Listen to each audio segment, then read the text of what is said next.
On October 30th, 1938, millions of Americans were tuned into the CBS radio network's Mercury Theater presentation of the H.G. Wells classic novel War of the Worlds.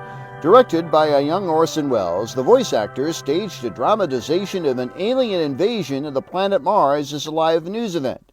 Despite 4 separate announcements during the broadcast informing listeners it was only a radio play, many tuning in thought the staged news reports were real. Newspaper accounts the next day indicate the program touched off widespread panic across the country. It may seem hard for people in today's new millennium to understand how a radio play touched off such a commotion in the late 1930s.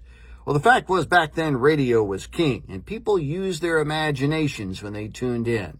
The Southwest Iowa Theater Group is bringing back that moment in broadcasting and U.S. history with a presentation of War of the Worlds, the 1938 radio play, at the Park Playhouse the next 2 weekends. And that means it's time for another all-access video.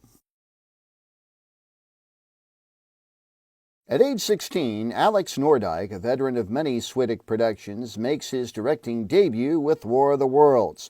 It's a distinction Alex doesn't take lightly. It's really an honor.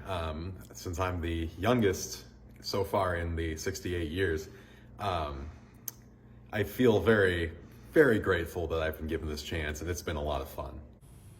The Columbia Broadcasting System and its affiliated stations present Orson Welles and the Mercury Theater on the air in The War of the Worlds by H.G. Wells. In listening to the original broadcast, Nordyke says he was struck by how the actors used their voices to convey the seriousness of a Martian invasion and painted a vivid picture of a major disaster.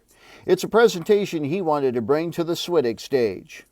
I really wanted to show everybody something different, something they're not used to, and in a different medium than they're used to. So I chose this because not only is it structured in a way that you wouldn't usually see, but it's also a radio show, which you don't see very often on this stage.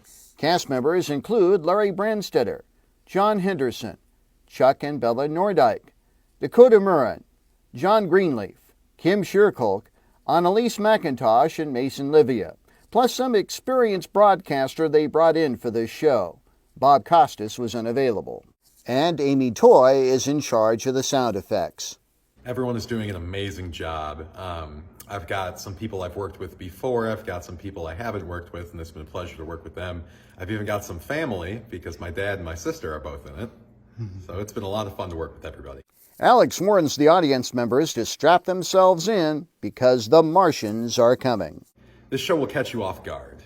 This is a great show. It has a lot of twists and turns, and it really builds the suspense throughout through various visual effects that we've added and sound effects and, like I said, the emotion that everyone can convey with just their voice.